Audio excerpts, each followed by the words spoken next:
Now its attacks intensified between Israel and Hezbollah ahead of direct talks between the Lebanese government and Israel set to begin next week. Meanwhile, Lebanese President Joseph Aoun's office said in a statement that the talks are set to begin Tuesday in Washington and will be mediated by U.S. diplomats, citing the outcome of a call among Israeli, Lebanese and U.S. ambassadors. The details.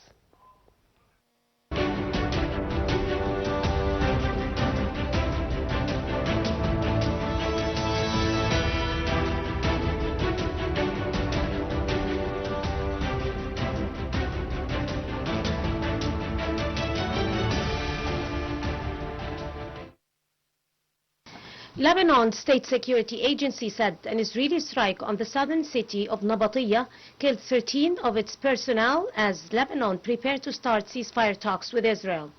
Lebanon's health ministry raised the toll of massive Israeli strikes across the country to 357 dead and 1,223 wounded, noting the count was still provincial as rubble was still being removed 2 days later. Washington and Tehran are at odds over whether the truce applies to Lebanon. Hezbollah drew Lebanon into the Middle East war on March 2nd with rocket fire at Israel in support of its backer Iran, triggering heavy Israeli strikes and a ground invasion in the country's south. Naim Qasim, head of the Iranian-backed Hezbollah, he urged the Lebanese government to stop giving free concessions to Israel ahead of talks to try and end the hostilities, which Lebanese authorities say have killed 1,953 people.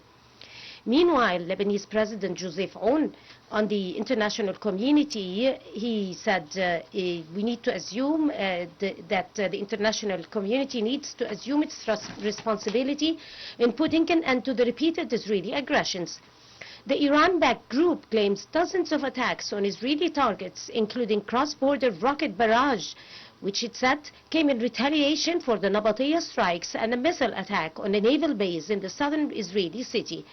Israel reported more than 30 rockets from Lebanon.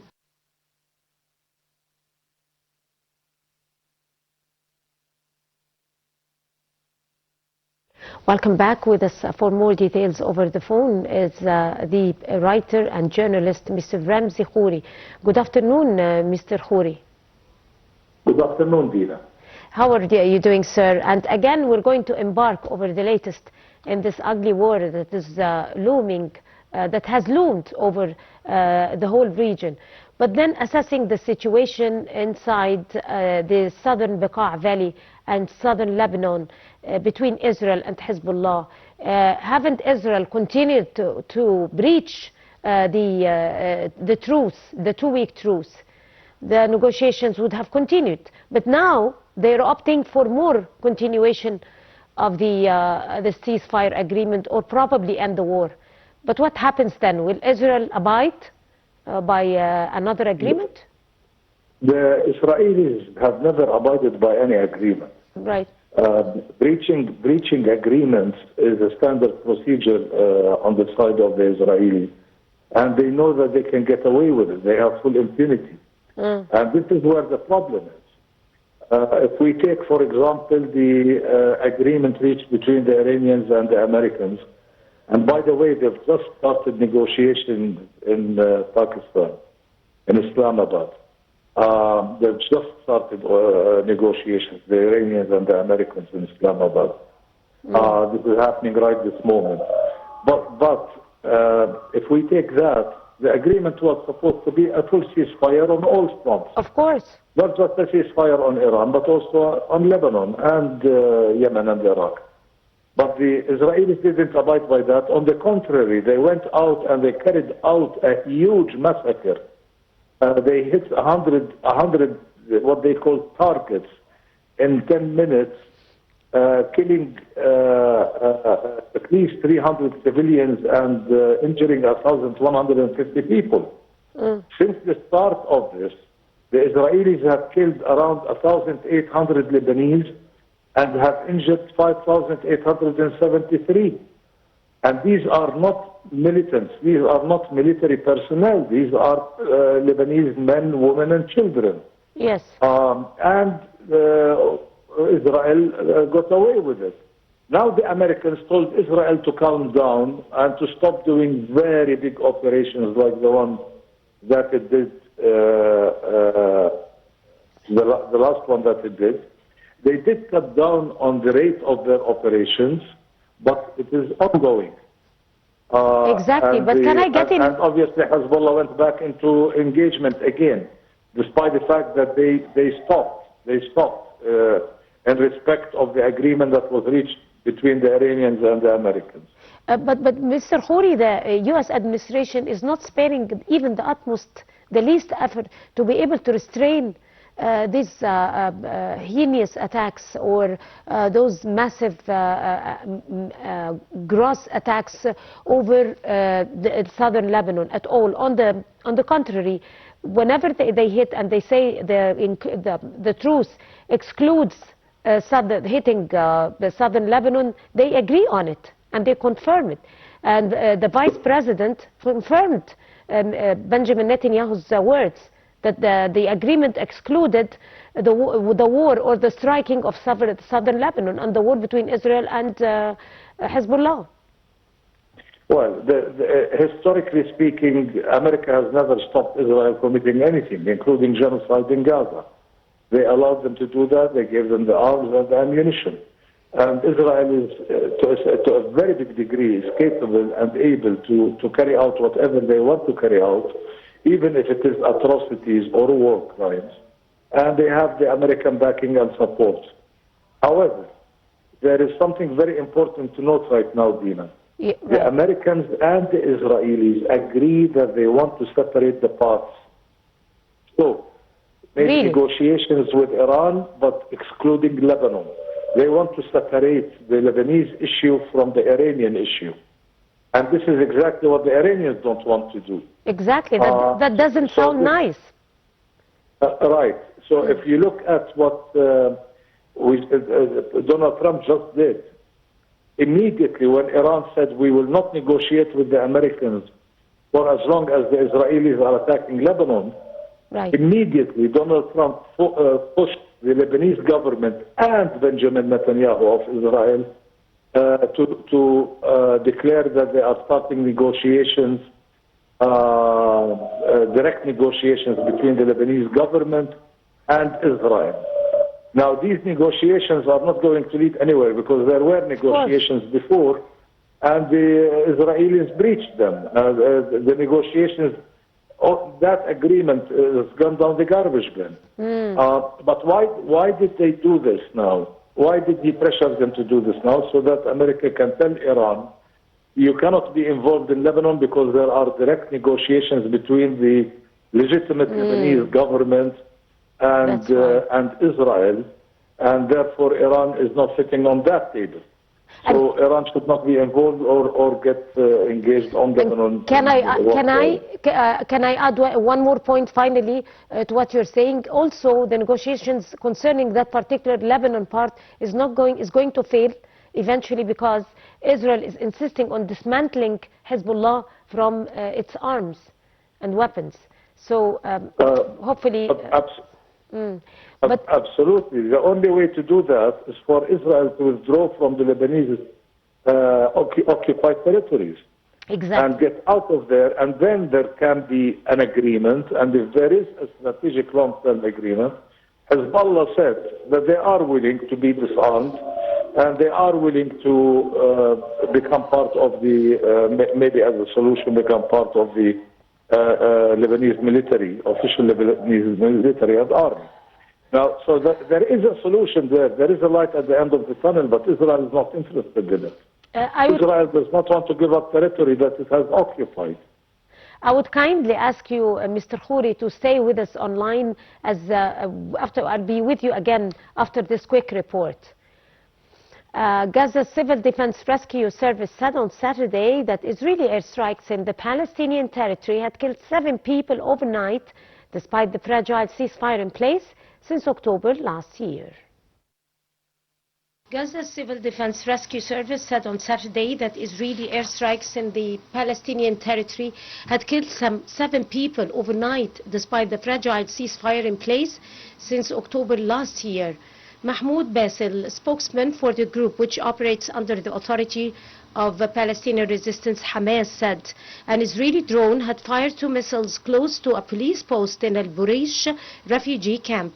He said in addition to the 7 dead, several more people were wounded, 4 of them critically.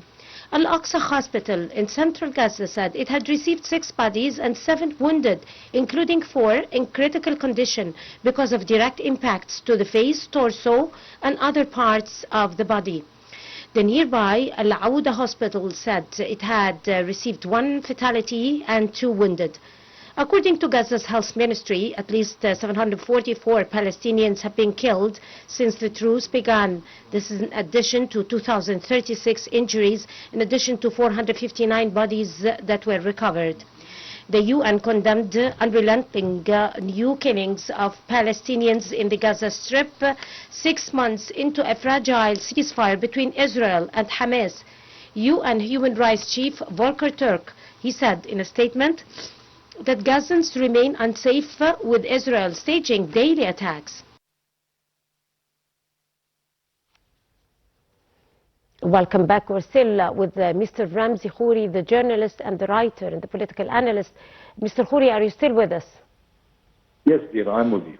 Right, but it's very sad now that over all what's happening inside the region, this have overshadowed entirely the Gaza question and what's happening inside Gaza and the settlements, the expansion of informal settlements inside the West Bank, and the killings again and the massacres of innocent Palestinians and the striking of hospitals and all the fatalities that are happening every day, in spite of a peace agreement and in spite of the Board of Peace that was supposed to be held. How do you assess the situation inside Gaza?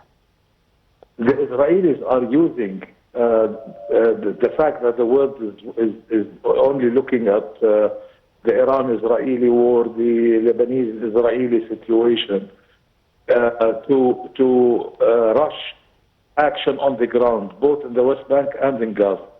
There have been attacks on Gaza on a daily basis. They're killing journalists, they are killing civilians. Inside of the West Bank, they are working diligently to create a de facto annexation of the West Bank on the ground, without declaring it, without coming out and saying we are annexing the West Bank, because Trump has asked them not to do that. But Trump gave them the green light to do all of the action on the ground, and they are using the situation right now as a cover for all of the work that they are doing on the ground, and it's a disaster. So the big question is, what about Gaza? What about the West Bank? What about Palestine? And nobody is answering that question. Nobody's talking about it. It's totally absent from the international media.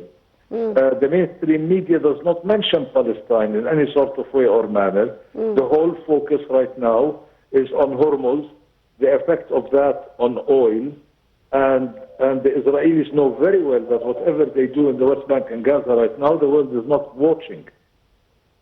Right, that's true. It's very sad. But then how do you read the ratification of a new unlawful a violation of international law that allows the execution of political prisoners or Palestinian prisoners? And how do you read it? This is the ultimate symbol of the fascism that Israel as a state is in now.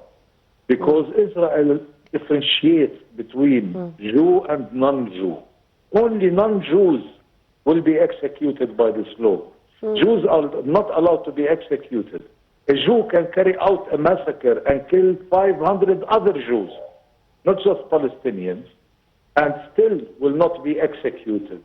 A Palestinian who has been charged of fighting for his own country, fighting for his rights, etc., can be executed by this law just because they're not Jews. Now this is a symbol of apartheid. It's a symbol of fascism. If you are going to differentiate between people based on their religion and or ethnic background, then you are a fascist. And again, we've heard Europeans being very uncomfortable about this. But what action is being done in order to stop this? This is an atrocity by international law, by humanitarian law, by reason. The reasoning there is terrible. It is disgusting. Israel has declared itself a fascist state through this law and many other laws. We've always known that Israeli society has moved towards fascism. But to pass a law like this and for the world not to act, then the world is accepting this kind of state. A state that differentiates between Jew, Muslim, and Christian.